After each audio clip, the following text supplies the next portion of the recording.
What's up, ladies and gentlemen? It's Kevin Jackwitz here with the Cage Review, and I wanted to review Raw for March 5th, 2018. And Raw, for the most part, recently has done some really good work.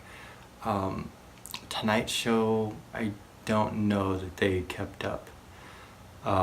They started the show off with Kurt Angle, Triple H, Stephanie McMahon, and Ronda Rousey. And it starts with Kurt Angle first. And he was saying how he was calling out Triple H over the sucker punch Triple H gave him last week. Stephanie McMahon comes out, starts giving this kind of stupid spiel about, Kurt's family and how he's not going to be able to provide for them if he loses his job. To which Ronda Rousey comes out, and Ronda Rousey challenges Stephanie McMahon to a match at WrestleMania, and then Kurt starts saying that he can make that match, and then of course Triple H comes out, and Stephanie McMahon had said he wasn't in the building, and of course miraculously he's here. Kurt Angle calls him on that, and then the match becomes Triple H and Stephanie McMahon versus Kurt Angle and Ronda Rousey at WrestleMania. So that's going to be Ronda Rousey's debut match. Well, I don't know if it'll be her debut, but we know that she definitely has a match at WrestleMania now, and that's what it's going to be. Honestly, the segment wasn't that great, and largely in part to the fact that Stephanie McMahon and her spiel is kind of tired, and it was just kind of a corny setup. The whole bit with the, Stephanie McMahon's like, you got 4 kids, Kurt Angle's like 5, and then Stephanie's like, well, you got 2 wives, alimony's expensive, blah blah. It was very cheesy. They could have gone a much better route with that. Ronda Rousey definitely needs to find her comfort zone on the mic, and I'm sure she'll get there. She's got a personality, but she's so used to having this super tough exterior that the personality behind it really doesn't shine through yet. So she definitely needs to find that. So that was the opening segment. Then it leads right into the first match, which is Asuka versus Nia Jax. I'm very big on Asuka. Very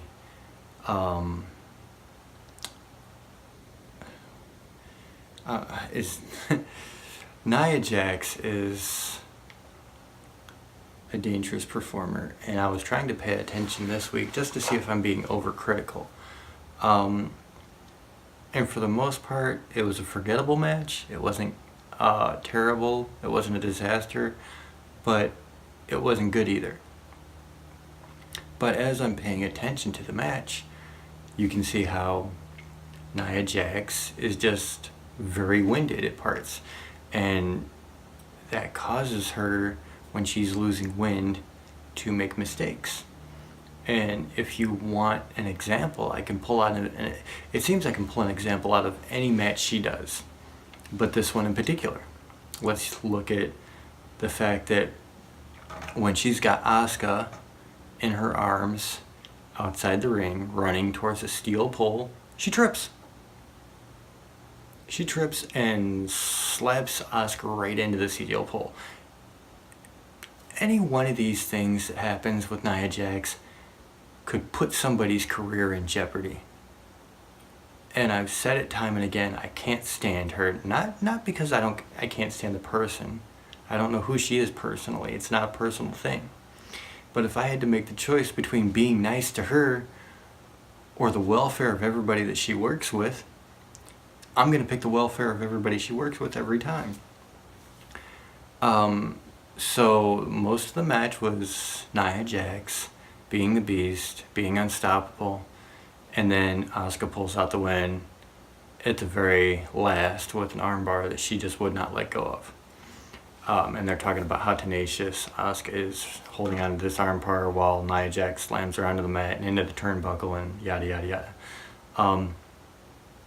So they're definitely building up Asuka for WrestleMania, and they had a bit where Alexa Bliss is looking at the monitor in the back, and you can see she's worried at the end, Bliss plays that off very well. And then the next match is The Bar, Cesaro and Sheamus versus The Revival. And this started because The Bar last week said that they'd beaten everybody, and then on social media, The Revival said, well, you haven't beat us. So now they have. The Bar comes out with a win, and I don't know what they're building towards for Cesaro and Sheamus for WrestleMania. I'm sure it's something, but I don't know. Then a really weird bit that just honestly felt completely thrown together and pointless. John Cena comes out, he's doing a promo, he's saying he's working on his road to WrestleMania, and he's trying to be the 17-time world champion, how records are made to be broken, yada yada yada. And Goldust, of all people, come down. I didn't make heads or tails of this at all. Not the promo itself or why they picked Goldust. He's been completely absent for a long time. You knew John Cena was going to win. This whole thing was just pointless. Anyway, Goldust, he comes down, he cuts a promo saying he was going to stop John Cena from his WrestleMania moment. Turns into a match. John Cena wins. The match was pointless. None of it made sense to me. It just felt thrown together. I don't know. See, and this is the problem with Raw that I've had, prior to this reinvention that they've had lately, is that they do stupid stuff like this. It just makes no sense. There's no point to it. I don't know. So then Elias is backstage with Kurt Angle after that match, and he's asking Angle to, call off the match. Of course, Kurt Angle doesn't. Not anything big about the segment. It was, space filler. And then they did a package on Hillbilly Jim going into the Hall of Fame. Hillbilly Jim was one of the guys that I remember my first real introduction to WWE, WWF was WrestleMania 3. And I think it was Hillbilly Jim versus King Kong Bundy. They both had a couple of midgets that were with them. And, so I kind of clicked with a lot of personalities back there. I was very young, and Hillbilly Jim was, one of the good guys. So, of course, everybody loved him. So it was kind of cool to see him going into the Hall of Fame, too. Does he deserve a spot over other people that haven't had a spot yet? I don't think so. I'm sure they have to balance out each Hall of Fame, though.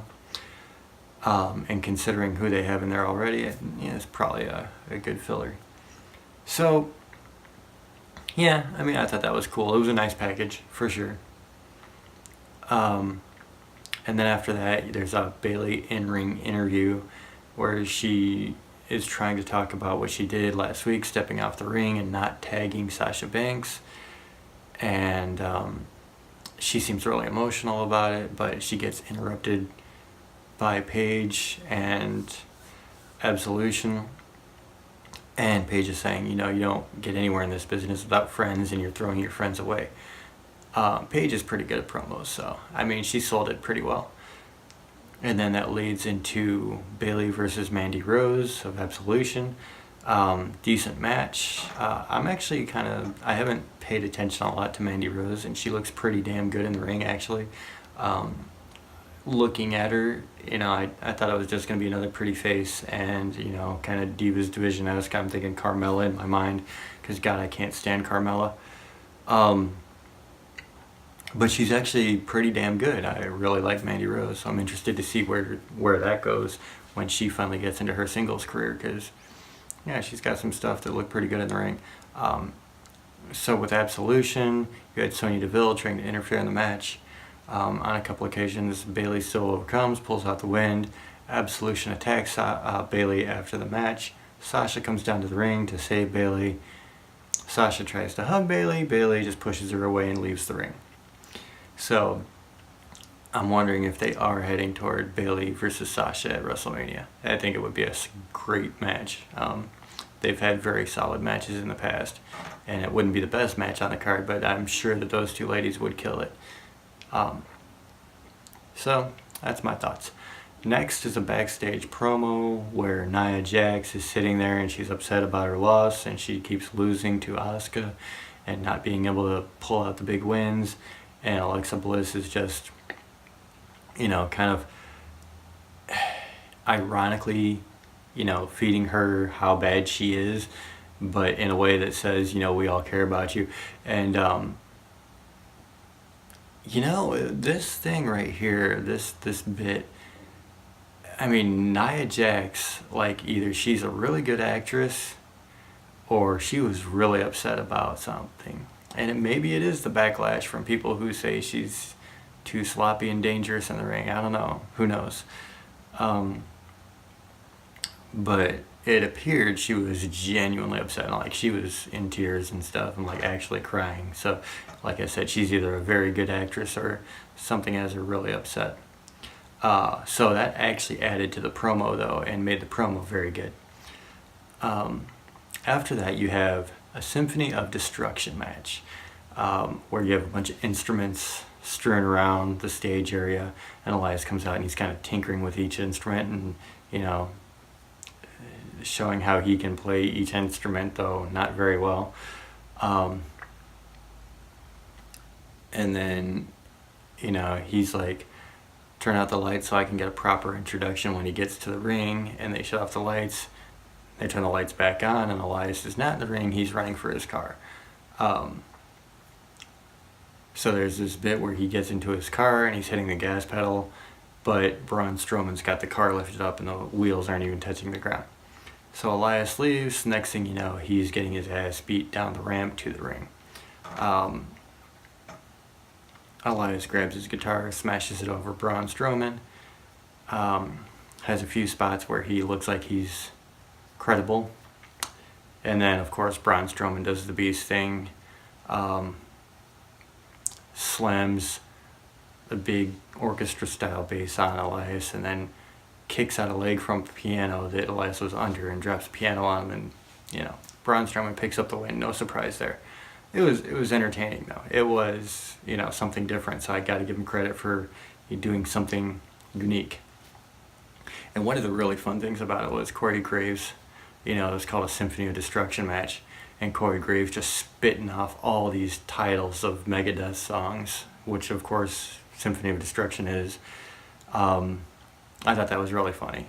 Corey Graves just killed it.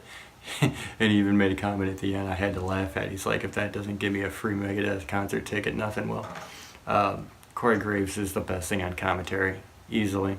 I don't care what anyone says. For today's market, Mauro Ranallo in NXT and Corey Graves for SmackDown and Raw. That's the way it is.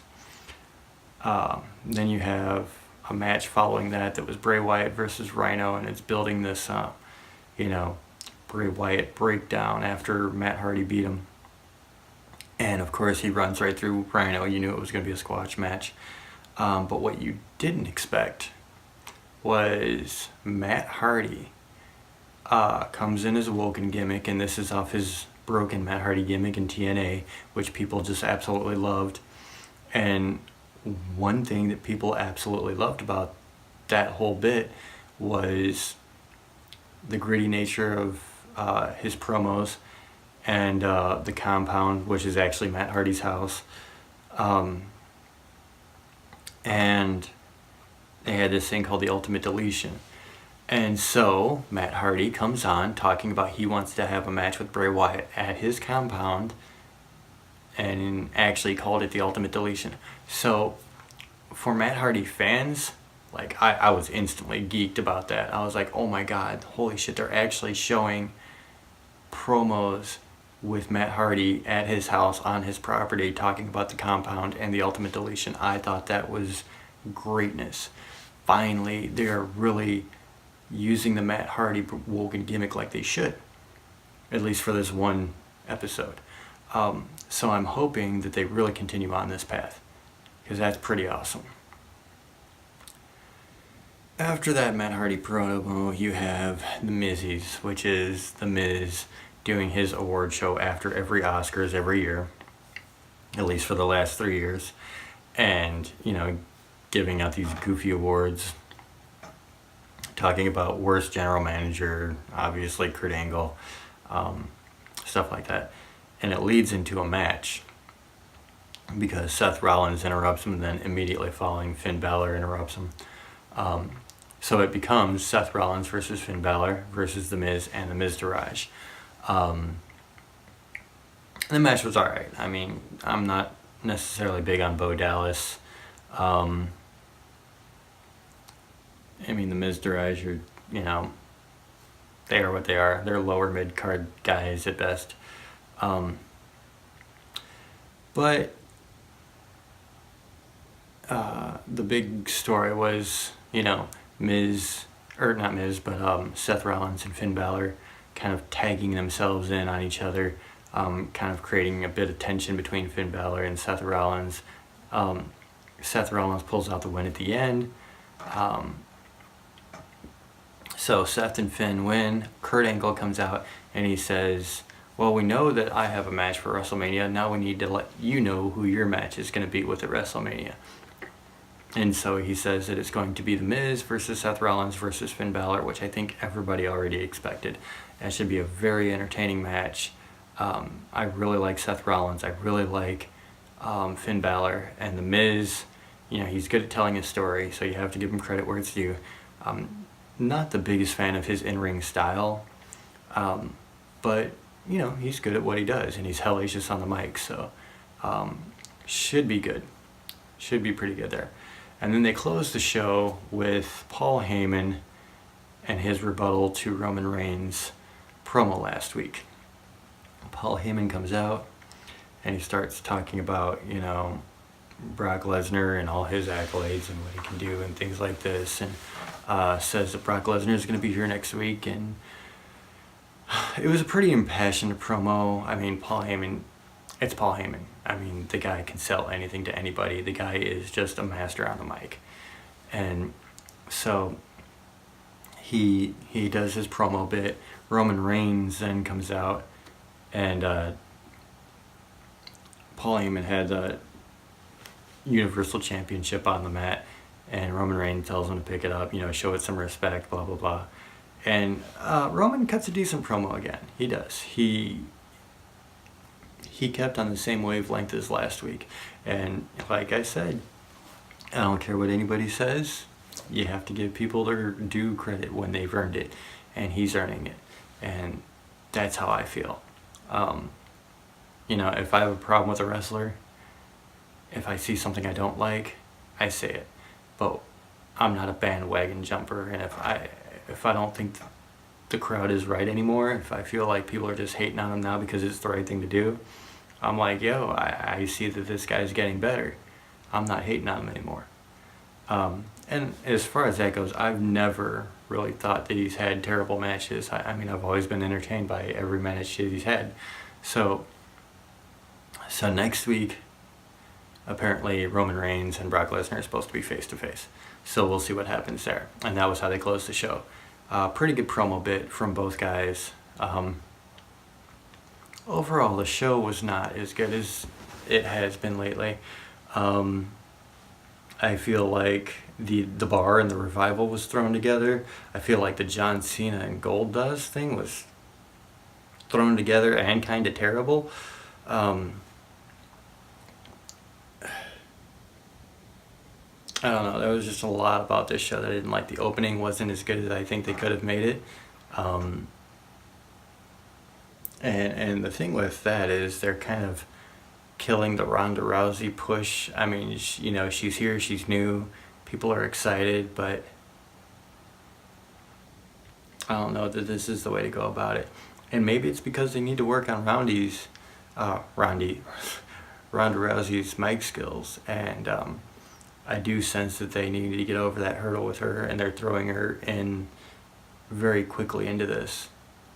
And I think that might be part of it, is that they know that they have to work with her on the mic.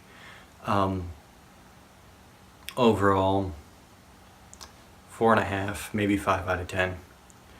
Not impressed with this week's episode. I'm just not. There were some things I did like. Like I said, I really loved how they finally had a Matt Hardy promo that looked like the Broken Gimmick. That was really cool. The Nia Jax thing I couldn't stand, but the promo she did was decent, and I don't know if that was genuine emotion or what, but there's something there. So they might want to tap into that. So anyway, that's my thoughts on Raw for March 5th, 2018. Did you guys see it? Let me know what you think. And especially let me know what you think if you think I'm being overcritical with Nia Jax or like the opening segment. Opinions are always good. So let me know what you thought. If you liked the review, hit the like button, subscribe, and share. My name is Kevin Jackwitz, Cage Nation, out. Do it! Just do it! Just do it!